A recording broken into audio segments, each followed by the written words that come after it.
Welcome back students. हम पढ़ रहे हैं sociology optional for UPSC CSE. Previous lecture में हमने स्टार्ट किया था हेजल के बारे में और हमने देखा डायलेक्टिकल आइडियलिज्म क्या है। हमने इंट्रोड्यूस कराया इस टॉपिक को। उससे पहले हमने समझना चाहा सोशल चेंज की थ्योरी को एज पर हेजल। तो जल्दी से रिवाइज करते हैं। हेजल सोशल चेंज या सोशल एवोल्यूशन देखते हैं चेंज इन आइडिया के केस में। बोले आइडिया अगर चेंज होगा तो सोसाइटी भी चेंज होगी। मीन्स आइडिया के चेंज होने के बाद ही ये मटेरियल रियलिटी को देखते हैं। मीन्स आइडिया से निकलती है मटेरियल रियलिटी। अगर आइडिया चेंज हो रहे हैं तो फिर मटेरियल रियलिटी भी चेंज होगी। ऐसा कौन कह रहा है? हेजल। हेजल ये कहते हैं आइडिया जो चेंज हो रहे हैं वो यूं ही नहीं चेंज हो रहे, उसके पीछे एक प्रोसेस लगती है जिसको कहा जाता है डायलेक्टिकल आइडियलिज्म। आज इसको हम इन डिटेल पढ़ने वाले हैं। हमने कल लेक्चर में देखा था डायलेक्टिकल आइडियलिज्म में कैसे थेसिस, एंटीथेसिस, सिंथेसिस बनाते हैं, जो एक रेशनल प्रोसेस है। इसके पीछे माइंड लगता है। हमने देखा कैसे यूनिवर्सल रिफ्लेक्सिविटी का जो आइडिया है उससे निकल के आती है सिंपल सोसाइटी, या कहिए ट्राइबल सोसाइटी, या कहिए प्रिमिटिव सोसाइटी।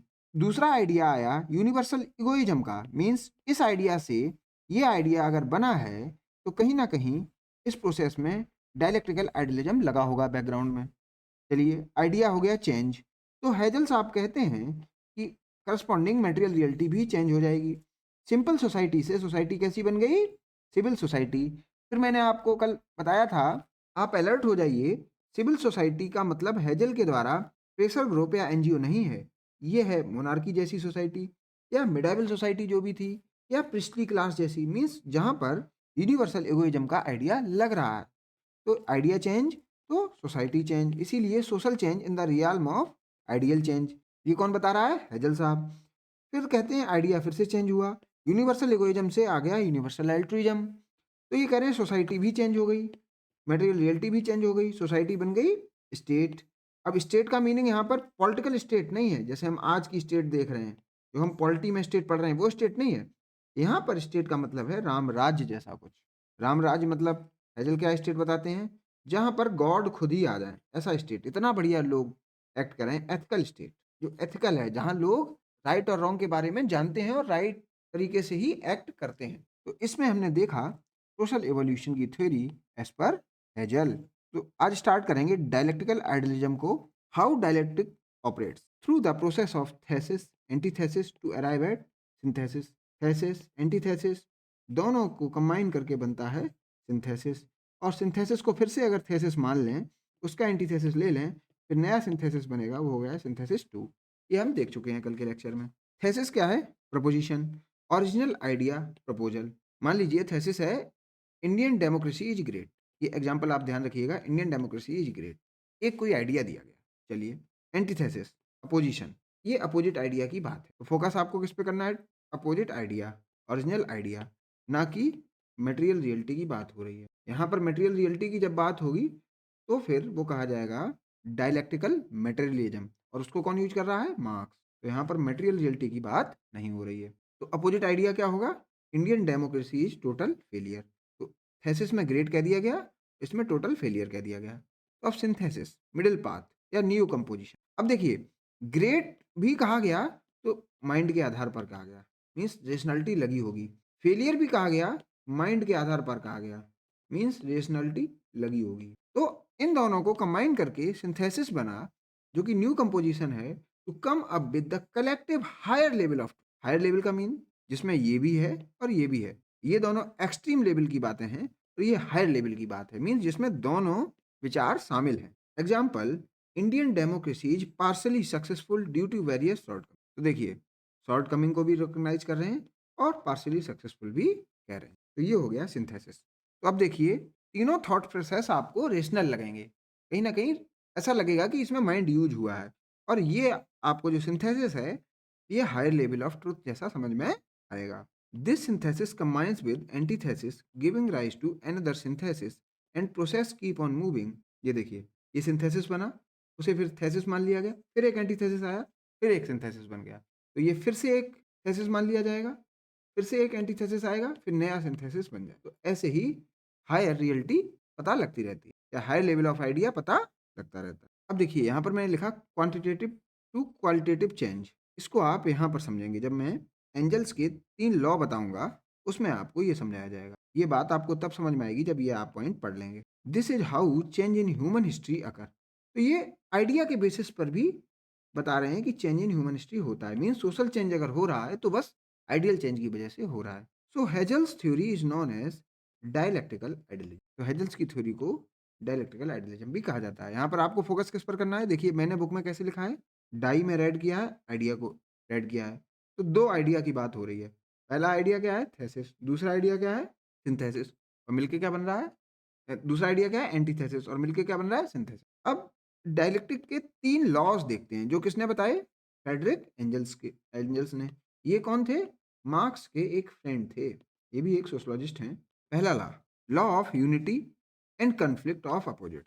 पहले लॉ पढ़ लेते हैं, फिर दूसरा law of passage of quantitative changes into qualitative change. तीसरा law of negation of negation. अब देखिए जब आप लॉ पढ़ते हैं आपको कुछ भी समझ में नहीं आएगा, ये क्या है, इसको कैसे रिलेट कराएंगे डायलैक्टिक आइडियलिज्म से। लेकिन मैं जब एग्जाम्पल बताऊंगा तो आपको ईजिली समझ में आ जाएगा। चलिए शुरू करते हैं। पहला law of unity and conflict of opposites. अब इस लॉ में यूनिटी की भी बात है, कन्फ्लिक्ट की भी बात है, और वो भी किसके बीच? 2 ऐसे एंटिटी जो अपोजिट हैं। तो अपोजिट लोग कन्फ्लिक्ट तो कर सकते हैं, लेकिन यूनिटी कैसे दिखाएंगे? ये आपके माइंड में कन्फ्यूजन होना चाहिए। देखते हैं। Notion of conflict inherent in opposites. Opposites में कन्फ्लिक्ट तो होना लाजमी सा है, but opposites also come together.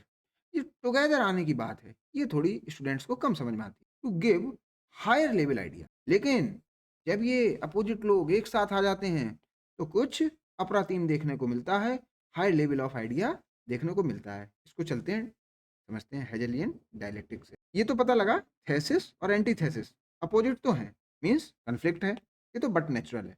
लेकिन जब दोनों एक साथ मिला दिए गए, उनसे कुछ नया बनाया गया, तो ये जो बना ये था हायर लेवल ऑफ। अब शायद आप समझ पा रहे होंगे यहाँ हाई लेवल ऑफ आइडिया का क्या मीनिंग है।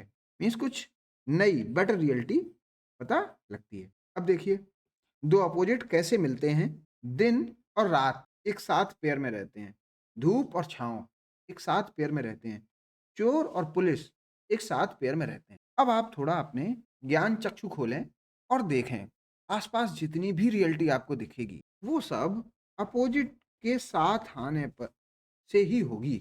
जैसे आप पढ़ रहे होंगे एक कंप्यूटर पर, इसमें हार्डवेयर है और सॉफ्टवेयर है। दोनों अपोजिट हैं, हार्डवेयर और सॉफ्टवेयर दोनों अपोजिट हैं। लेकिन जब ये साथ मिले तो हायर लेवल ऑफ रियलिटी पता लगी, कुछ अप्रतिम ही बना जिसको कहा गया कंप्यूटर। तो आप अपने आसपास सब कुछ देखिए, इसमें देखिए दोनों अपोजिट कैसे हैं और कैसे दोनों सिंथेसाइज करते हैं एक न्यू लेवल ऑफ आइडिया। अब जो मैंने सॉफ्टवेयर और हार्डवेयर की बात की, ये डायलेक्टिक की बात है। मीन्स इसमें एक प्लस है, एक माइनस है और एक फिर न्यू रियलिटी दिख रही है। अब कुछ पॉलिटिकल एग्जांपल देखें जो मैं आपको बत देता रहता हूँ। डेमोक्रेसी, इसमें शिवसेना और कांग्रेस दोनों मिल जाती हैं। देखिए दोनों अपोजिट हैं, एक प्रो हिंदू और एक एंटी है कुछ। एक कही जाती है कम्युनल और एक कही जाती है सो कॉल्ड सेकुलर। दोनों मिल जाती हैं जब, तो महाराष्ट्र में कुछ नया ही होता है, वहाँ विकास अघाड़ी और सरकार भी चल जाती है। तो अपोजिट जब मिलते हैं तो कुछ धमाकेदार ही होता है। बीजेपी और जेडीयू दोनों मिल रहे हैं, एनडीए बनाते हैं और दोनों अपोजिट समझ में आते हैं। ये प्रो हिंदू और ये प्रो मुस्लिम, तो इसलिए एनडीए में आ गए। इन मटेरियल रियलिटी, अगर डायलैक्टिक को मटेरियल रियलिटी में लगाएं, हाल हेजल इसकी बात नहीं कर रहे हैं, हेजल आइडिया तक ही कन्फाइंड है, लेकिन हम अगर मटेरियल रियलिटी में लगा के देखें तो देखेंगे मैन एंड वुमेन दोनों अपोजिट हैं, लीडिंग टू कन्फ्लिक्ट, कन्फ्लिक्ट भी है दोनों में, बट टू आल्सो यूनाइट, दोनों यूनाइट होते हैं to give new synthesis that is child. तो समझिए जब मैन और वुमेन यूनाइट हो गए तो एक नई मटेरियल रियलिटी मिली जिसे कहा गया चाइल्ड, और जो दोनों से कुछ मिलता जुलता था लेकिन दोनों से ही अलग था। ऐसे ही और ये जो मैंने एग्जांपल दिया ये डायलेक्टिकल मेटेरियलिज्म का है, डायलेक्टिकल आइडियलिज्म का नहीं कहेंगे। लेकिन हाँ डायलेक्टिकल आइडिया यूज किया गया है। तो मटेरियल रियलिटी को 2 अपोजिंग एंड्स पर देखा गया, फिर उसमें एक नई चीज बनाई गई। और डायलेक्टिकल मटेरियलिज्म की बात कर रहे हैं कौन? मार्क्स। जबकि डायलेक्टिकल आइडियलिज्म की बात कर रहे हैं कौन? हेजल। और अकेले डायलेक्टिक के आइडियाज पर या लॉज पर बात कर रहे हैं एंजल्स। तो ये जो लॉज हैं एंजल्स के, वो आपके आइडियलिज्म पर भी देखने को मिलेंगे और मटेरियलिज्म पर भी देखने को। एक और एग्जांपल देखते हैं। स्टूडेंट एंड टीचर दोनों अपोजिट समझ में आते हैं। एज में भी अपोजिट, नॉलेज में भी अपोजिट। जब क्लास की स्टार्टिंग होती है तो टीचर के पास इनफाइनाइट नॉलेज होती है और स्टूडेंट के पास जीरो होती है। लेकिन जब लेक्चर खत्म होता है तो लगभग दोनों इक्वलेंट हो जाते हैं। Age, experience, education, but both unite on a common platform to form a class. तो दोनों दोनों जब मिल जाते हैं तो एक नई मटेरियल रियलिटी बनती है जिसको कहा गया क्लास। तो डायलेक्टिक मटेरियलिज्म का जो लॉ वन है जो हम अभी पढ़ रहे हैं, ये आप अपने आसपास जितनी भी मटेरियल रियलिटी हो या आइडिया हो उन सब में आप लगा सकते हैं। ये है फ्रेडरिक एंजल्स का कमाल। देखिए, proletariat and bourgeois unite to form a industrial setup. अब ये टर्म आपके लिए नए हैं, कुछ भी नहीं है। ये मार्क्सिज्म में यूज होने वाले कुछ टेक्निकल वर्ड हैं। प्रोलेटेरिएट को आप मानिए कैपिटलिस्ट या कहिए हैव्स, और बुर्जुआ को मानिए वर्कर्स। इतना कहना है आपसे, वर्कर्स और हैव नॉट्स। तो मार्क्स पढ़ेंगे तो इन टर्म्स पर बहुत फोकस। तो जब प्रोलेटेरिएट और बुर्जुआ मिले तो एक नया सेटअप बना, उसको कहा गया इंडस्ट्रियल। तो इंडस्ट्रियल सेटअप में भी दो अपोजिट चीजें हैं। अब आप कहेंगे अपोजिट कैसे हैं सर? प्रोलेटेरिएट के पास ऑनरशिप है और बुर्जुआ के पास कोई ऑनरशिप नहीं है। ये एक्सप्लॉइट करता है, बुर्जुआ एक्सप्लॉइटेड है। ये सभी डिसीजन लेता है, ये कोई डिसीजन नहीं लेता है। Dialectical movement represents a struggle of opposites, a conflict of contradiction. From this viewpoint, process of change involves tension between incompatible forces. तो आप समझिए, अगर आप डायलेक्टिकल प्रोसेस से चेंज समझेंगे तो आप समझिए उस चेंज में टेंशन ही होगी। मीन्स कन्फ्लिक्ट तो इनहेरेंट है क्योंकि दोनों अपोजिट हैं। दोनों अपोजिट होकर यूनाइट कर रहे हैं तो कन्फ्लिक्ट तो होना ही है। दूसरा लॉ क्या है? Law of passage of quantitative changes into qualitative change. Students को ये लॉ समझने में थोड़ी सी प्रॉब्लम होती है, मैं इसको बड़ा इजी करके आपको समझाऊंगा। हिंदी में समझें, थोड़े थोड़े चेंजेस से एक बहुत बड़ा चेंज हो सकता है। अभी भी कुछ नहीं समझ में आया होगा, थोड़े थोड़े चेंजेस एक बहुत बड़ा चेंज। अब ये देखिए, ये रोप है, ये डेली इस पत्थर पर पकड़ बनाए हुए है। एक दिन ये आएगा, ये पत्थर इसके ग्रूव के कारण टूट भी सकता है। तो आपको डेली ये टूटता हुआ नहीं दिखेगा, लेकिन ये डेली कुछ ना कुछ इसको तोड़ रहा है और एक दिन ऐसा आएगा ये इसको कंप्लीटली तोड़ देगा। तो जिस दिन वो एक दिन आएगा, कोई भी दिन होगा, वो एक दिन होगा, उस दिन इसके चेंज को कहा जाएगा क्वालिटेटिव चेंज। ठीक है? वो चेंज क्वालिटेटिव चेंज होगा। और उससे पहले जो भी चेंज किया आपने, थोड़ा घिसा और थोड़ा घुसा, वो पर डे का चेंज आप क्यूमुलेटिव तरीके से देखेंगे, वो कहा जाएगा क्वांटिटेटिव चेंज। अभी भी नहीं समझ में आया होगा? एक और एग्जांपल, आप सिविल सर्विस की preparation day by day, day by day, day by day कर रहे हैं। आप अपने आप को, वैसा ही आपका परफॉर्मेंस हो रहा है। लास्ट डे जब आप इंटरव्यू दे रहे होंगे, इंटरव्यू दे के आएँगे, फिर भी आप थोड़े-थोड़े चेंज हो रहे होंगे।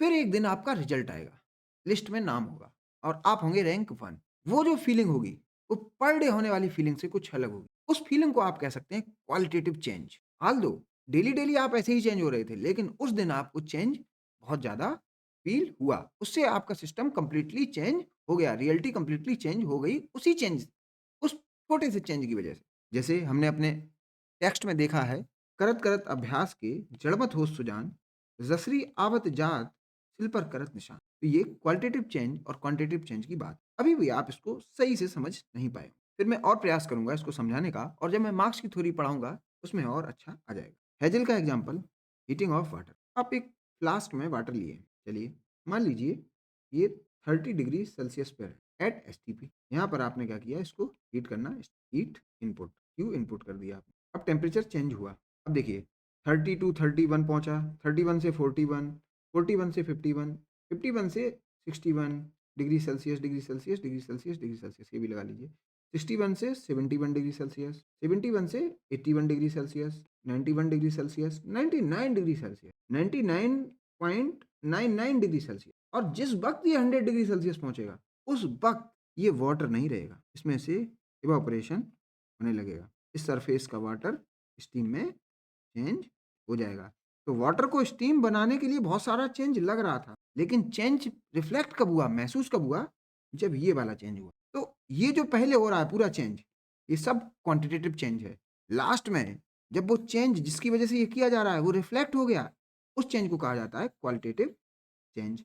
अब आप थोड़ा बहुत समझ पाए होंगे कि जिस चेंज की वजह से मटेरियल रियलिटी बदली हुई दिखे, टोटली बदली हुई दिखे, उसको कहा जाता है qualitative change.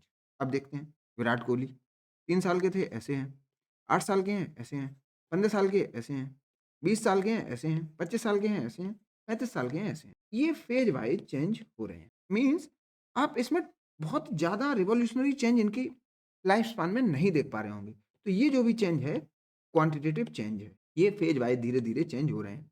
Means total change नहीं हुआ मटेरियल रियलिटी में। अब ये दूसरा लॉ समझाने के लिए मुझे मार्क्स की थ्योरी थोड़ी बहुत समझानी पड़ेगी आपको। वैसे मैं जब मार्क्स पढ़ाऊँगा तो ये डिस्कस करूँगा, लेकिन उससे पहले मुझे क्योंकि दूसरा लॉ समझाना है, तो ये थ्योरी आपको बतानी पड़ेगी। मार्क्स कह रहे हैं प्रिमिटिव कम्युनिज़्म था, उसके बाद आई एंशिएंट स्लेव सोसाइटी, उसके बाद आई फ्यूडल सोसाइटी, उसके बाद आई कैपिटलिस्ट सोसाइटी और उसके बाद आई कम्युनिस्ट सोसाइटी। ये कुछ समझ में आया आपको? चलिए, इन तीनों सोसाइटी को अगर आप मर्ज करें, तो आप देखेंगे तीनों सोसाइटी अनइक्वल सोसाइटी हैं एज़ पर मार्क्स। मीन्स यहाँ पर हायरार्की है, क्लास है, एक हैव्स है और हैव नॉट्स है क्लास, ठीक है। इससे पहले एक सोसाइटी थी प्रिमिटिव कम्युनिज्म। ऑल्दो यहाँ पर टेक्नोलॉजी बेकार थी, टेक्नोलॉजी कुछ थी नहीं, लेकिन ये सोसाइटी इगैलिटेरियन थी, सब बराबर मिल बांट के खाते थे, सब मिला बराबर से उगाते थे, प्रोड्यूस भी करते थे और कंज्यूम भी करते थे, जितना चाहिए उतना ही। तो ये क्लासलेस सोसाइटी हुआ करती, उसको हम लोगों ने चेंज किया और बनाई अनइक्वल सोसाइटी। तो यहाँ तक तो मार्क्स डेटा की बात कर रहे हैं, लेकिन मार्क्स कह रहे हैं इस अनइक्वल सोसाइटी को खत्म होना पड़ेगा और फिर आएगी एक एगालिटेरियन सोसाइटी, और जो है कम्युनिस्ट सोसाइटी आएगी। मार्क्स सोच रहे हैं, फिलोसोफाइज कर रहे हैं, उनकी फिलोसफी में है। आई कि नहीं आई दुनिया जाने, आल्दो नहीं आई ऐसी सोसाइटी अभी तक, लेकिन मार्क्स सोच रहे हैं कि ऐसी आएगी। अब समझिए ये सोसाइटी कब आएगी एज पर मार्क्स। मार्क्स कह रहे हैं लास्ट जो सोसाइटी होगी, क्लास सोसाइटी होगी, वो होगी कैपिटलिस्ट सोसाइटी। इसमें आप धीरे-धीरे अत्याचार बढ़ा देंगे। कौन अत्याचार बढ़ा देगा? जो हैव्स हैं, जिनके पास बहुत कुछ है, जिनके पास ताकत है, वो अत्याचार धीरे-धीरे, धीरे-धीरे, धीरे बढ़ाते रहेंगे। अब समझिए मैं धीरे-धीरे बोल रहा हूँ। मीन्स एक वक़्त ऐसा आएगा कि जो हैव नॉट्स हैं, वो आपके अत्याचार को जान चुके होंगे, पहचान चुके होंगे और आपके खिलाफ खड़े हो जाएँगे। वो जो वक़्त है, जब वो खड़े हो जाएँगे, रिवॉल्यूशन आ जाएगा। तो कैपिटलिस्ट सोसाइटी उसी वक़्त एक एगालिटेरियन सोसाइटी में चेंज होने की कोशिश करेगी। तो ये जो चेंज है, उस वक़्त का जो चेंज है, उसको कहा गया क्वालिटेटिव चेंज। अब ये बात क्यों कर रहे हैं हम? ये बात इसलिए करी जा रही है कि thesis, antithesis, synthesis, thesis, antithesis, synthesis ये चलता रहेगा, चलता रहेगा, चलता रहेगा। क्योंकि ये सब चेंज होंगे क्वांटिटेटिव चेंज, मीन्स ये चलना है। लेकिन एक दौर ऐसा आएगा, जब हो जाएगा क्वालिटेटिव चेंज, तब ये प्रोसेस रुक जाएगी। कौन रोकने को कह रहा है? ये मार्क्स साहब कह रहे हैं। ये डायलेक्टिक रुक जाएगा, जब क्वालिटेटिव चेंज सोसाइटी में आ जाएगा, सोसाइटी एगलिटेरियन बन जाएगी और इसको रुकना पड़ेगा, फिर कोई चेंज नहीं हो। मीन्स उस सोसाइटी से बदल के कोई नई सोसाइटी बन ही नहीं सकती, क्योंकि वो सोसाइटी सबसे अच्छी सोसाइटी होगी।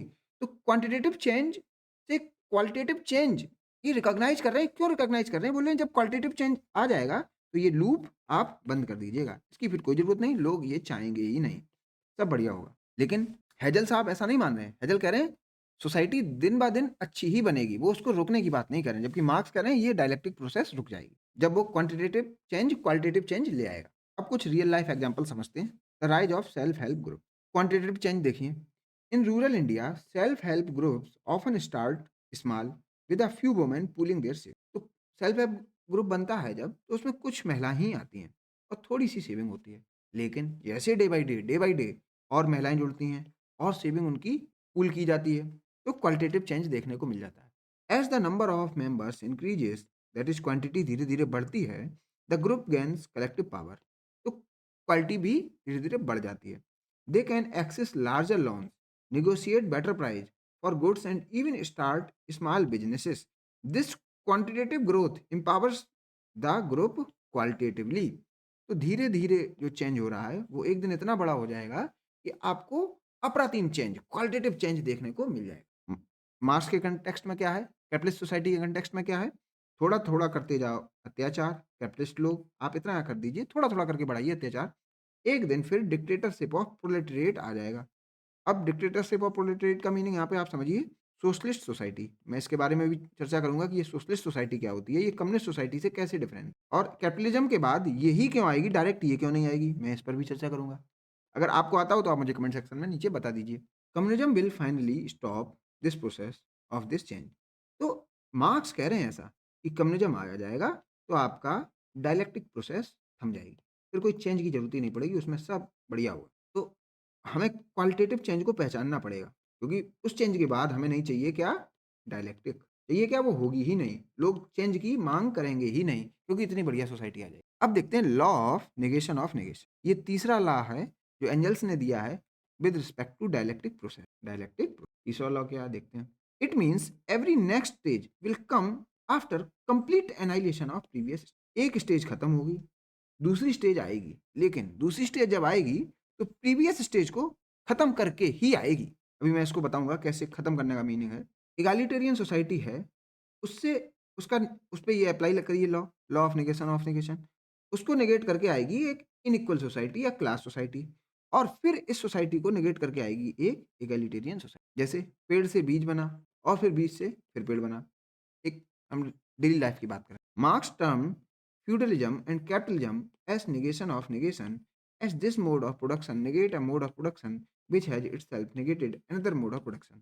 ये बहुत ज़्यादा इसमें लैंग्वेज आ गई, आपको नहीं समझ में आ रहा होगा, मैं एग्जांपल से बता दूं। आप इसके अंदर मत घुसिएगा। सबसे पहले आप इन तीनों को ऐसे मानिए, ये तीनों सोसाइटी में आप हायरार्की देख रहे हैं। मीन्स ये तीनों सोसाइटी अनइक्वल सोसाइटी है। मैंने यहाँ पे लिख दिया अनइक्वल सोसाइटी। मार्क्स भी कह रहे हैं ये भी क्लास सोसाइटी है, ये भी क्लास सोसाइटी है, ये भी क्लास सोसाइटी है। तो आप इन तीनों को एक ही उसमें रखिए। एक पर्टिकुलर टाइम पीरियड में ये तीनों सोसाइटी हुआ करती थी। तो ये तीनों हो गई अनइक्वल सोसाइटी, या हो गई हायरार्किकल सोसाइटी, या हो गई क्लास। लेकिन इससे पहली वाली सोसाइटी पे चलिए। ये कही जाती है egalitarian society, means classless society, means primitive communism. इन तीनों, अब समझिए, पहले प्रिमिटिव कम्युनिज्म आई, फिर आया एंशिएंट स्लेव सोसाइटी, उसके बाद आई फ्यूडल सोसाइटी, उसके बाद आई कैपिटलिस्ट सोसाइटी। ये ऑर्डर चला, और कैपिटलिस्ट सोसाइटी के बाद आई कम्युनिस्ट सोसाइटी। तो कम्युनिस्ट सोसाइटी एज पर मार्क्स ये भी एक इगैलिटेरियन सोसाइटी होगी, ये भी एक क्लासलेस सोसाइटी होगी। अब देखिए, जहाँ से स्टार्ट हुए थे हम वो भी क्लासलेस सोसाइटी, और एज पर मार्क्स जहाँ हम खत्म होंगे ये भी क्लासलेस सोसाइटी। इसके बाद कोई चेंज की ज़रूरत है ही नहीं। अब कहेंगे, आप मुझसे पूछेंगे सर ये भी क्लासलेस है, ये भी क्लासलेस है, तो मीन्स हम क्या आदिवासी जैसे हो जाएंगे, प्रिमिटिव कम्युनिस्ट जैसे हो जाएंगे? हम कहेंगे नहीं, इसमें टेक्नोलॉजी बहुत अपर लेवल की होगी, जबकि यहाँ पर तो टेक्नोलॉजी का नामो-निशान ही नहीं था। तो ये दोनों सोसाइटी आपस में ऐसे अलग हैं, दोनों हैं एगलिटेरियन, लेकिन बस टेक्नोलॉजी का फ़र्क है। ये बात मैंने थोड़ा-सा समझाया आपको, मार्क्स कैसे सोसाइटी को देख रहे हैं। अब देखिए, आपने मुझसे कहा ये भी एगलिटेरियन है, ये भी एगलिटेरियन है, बीच में आई अनइक्वल सोसाइटी। अब नेगेशन ऑफ नेगेशन लगा। एगलिटेरियन को नेगेट किया तो कौन-सी आई?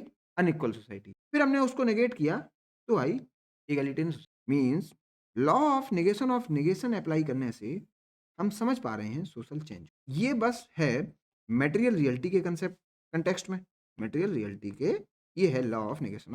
अब हम हेजल की थ्योरी पढ़ेंगे, वो रिलीजन पर क्या कह रहे हैं। हमने अभी देखा था उनके लिए रिलीजन जो है वो है गॉड, और वही है स्टेट, और वही है माइंड। ये हम प्रीवियस लेक्चर में देख चुके हैं। अब देखते हैं। For Hegel, religion is a product of human conscious. Man thinks there is God, therefore God exist, and for those who think God is not there, God does not exist. ये कह रहे हैं गॉड सोच पर है। ऐसे ही अच्छी society, अब इसको थोड़ा फिलोसॉफिकल तरीके से देखिए। गॉड का मीनिंग यहाँ पर क्या है एज पर हेजल? Ethical society. तो इसमें हेजल क्या कहना चाह रहे हैं? लोग अगर एथिकल सोसाइटी के बारे में सोचने लगें तो वो एक दिन बन जाएगी। तो गॉड को एथिकल सोसाइटी कह रहे हैं, बोले अच्छी सोसाइटी जब सोचेंगे लोग तो अच्छी सोसाइटी दिखने लगेगी। Once we believe there is God, then one makes distinction between human and God, giving him all the powers. तो ऐसे ही गॉड को लोग पावर क्यों दे रहे हैं? क्योंकि वो उसको अच्छा मान रहे हैं। बिलीव देयर इज गॉड, पहले तो बिलीव कर रहे हैं गॉड है, फिर ह्यूमन से उसको अलग करे दे रहे हैं, giving him all the powers. ये तो डायरेक्ट लिखा हुआ है, आप फिलॉसफी लगाते हैं। हेजल कह रहे हैं गॉड मीन्स एक एथिकल सोसाइटी। तो ह्यूमन अगर मान ले ये जो सोसाइटी है ये हमसे कुछ अलग है, मीन्स अगर हम अनएथिकल हैं तो वो एथिकल है, और हम उसको अगर पावरफुल मान लें, उसको पावर दे दें, तो हम भी बन जाएंगे क्या? एथिकल। दूसरा सेंस ये है, on the basis of belief in God one defines what is moral and immoral. God के बिलीफ के आधार पर ही मोरलिटी और इमोरलिटी की बात हो रही है। तो अब ये गॉड को कैसे देख पा रहे हैं? मोरल इमोरल से देख पा रहे हैं। मैन और गॉड में एक डिस्टिंक्शन देख पा रहे हैं, और मैन के कॉन्शियसनेस की वजह से गॉड को देख पा रहे हैं। कौन? Therefore God is a product of human conscious. तो गॉड ह्यूमन कॉन्शियसनेस की वजह से है, but once it is manufactured it regulates our everyday life and behaviour. अब इसको सोसाइटी के कंटेक्स्ट में देखिए, मीन्स वही रामराज। हमने मान लीजिए मेरे दिमाग में है रामराज, और हमने राम राज्य को ले आया भी, मीन सोसाइटी अपनी वैसी ही बन गई। अब सोसाइटी अगर वैसी बन गई तो अब हम चाहें एक बार गलत बनना भी चाहें लेकिन नहीं बन पाएंगे, क्योंकि अपने पड़ोसी, अपने रिश्तेदार, अपने मित्रगण, अपने टीचर सभी एथिकल हैं, हम भी एथिकल बन जाएंगे। तो ऐसी कुछ सोसाइटी की परिकल्पना कर रहे हैं कौन? Hazel. God is not person specific, non tangible, it is a form of faith. Person specific का मीनिंग क्या है? जैसे आप किसी एक भगवान की पूजा कर रहे हैं, कुछ हिंदू लोग किसी पर्टिकुलर गॉड की पूजा कर रहे हैं, कुछ मुस्लिम लोग एक पर्टिकुलर गॉड की पूजा कर रहे हैं, कुछ क्रिश्चियन एक पर्टिकुलर गॉड की पूजा कर रहे हैं। ऐसे गॉड को ये गॉड नहीं मान रहे हैं, ये तो फेथ की बात कर रहे हैं। God is A form of creative, protective and integrative spirit which is omnipotent, omniscient, omnipresent. Man is attributing great power to his mental creation. तो गॉड ऐसा है कि जिसको मैन पावरफुल मान ले रहा है। तो ये गॉड को सुपर पावरफुल नहीं मान रहे हैं, ये कह रहे हैं मैन ने ही गॉड बनाया, उसके मेंटल क्रिएशन में गॉड है, लेकिन जब वो क्रिएट हो जाता है फिर वो पावरफुल अपने आप ही बन जाता है और वो मैन के एक्शन को गाइड करने लगता है। Although with the arrival of modernity, rationality and science, man questions to the very existence of God. लेकिन हेजल साहब एक चिंता व्यक्त करते हैं कि मॉडर्निटी, रेशनलिटी एंड साइंस जब से आ गई है, लोगों ने गॉड के एग्जिस्टेंस पर क्वेश्चन करना स्टार्ट कर दिया है। इसका मीनिंग क्या है? थोड़ा सा इन डेप्थ मीनिंग समझते हैं। साइंस की बेसिस पर लोग अपने आप को ही पावरफुल कहने लगे हैं, मीन्स ह्यूमन को बहुत पावरफुल मानने लगे हैं, तो गॉड को वीक मानने लगे हैं। और पावरफुल किसको मान रहे हैं? ह्यूमन बन गया पावरफुल। अगर ह्यूमन ने अपने आप को पावरफुल कह दिया तो ह्यूमन तो आप जानते ही अनएथिकल है, तो एथिकल सोसाइटी बन ही नहीं पाएगी। ये एक समस्या सोच रहे हैं कौन? हेजल। अब क्या कह रहे हैं ये इसके कमेंट में? What man has done to God, तो मैन ने गॉड के साथ क्या किया? उसे वीक बना दिया, खुद बन गया पावरफुल, खुद बन गया पावरफुल। मैन सिमिलर करेगी टेक्नोलॉजी मैन के साथ। अब देखिए, मैन ने किसे बनाया था? टेक्नोलॉजी को, लेकिन थोड़े दिन बाद टेक्नोलॉजी हो जाएगी पावरफुल और वो साबित कर देगी कि मैन है वीक। अब एआई के केस में इसको लगाइए आप, बहुत आसानी से ये सेंटेंस एआई के केस में लग गया। जैसे हम लोगों ने अपनी बनाई हुई एंटिटी को वीक साबित कर दिया, वैसे ही हम लोगों के द्वारा बनाई गई एंटिटी जो है टेक्नोलॉजी, वो हमें वीक साबित कर देगी और खुद पावरफुल हो जाएगी। जैसे हम गॉड को खत्म करने की बात कह रहे हैं, वैसे ही टेक्नोलॉजी मैन को खत्म करने की बात करेगी। तो अभी हम लोग रोबोट्स की बात कर रहे हैं, हम लोग इस पर डिस्कशन करते हैं कि एक दिन आएगा कि रोबोट हम सभी लोगों को खत्म कर देंगे, तो शायद हेजल साहब इसको बहुत पहले सोच चुके थे। अपने गॉड को भूल गए तो तुम भी रोबोट के द्वारा भुला दिए जाओगे या फिर हटा दिए जाओगे। और फिर एलिनेशन ऑफ मैन की बात कर रहे हैं।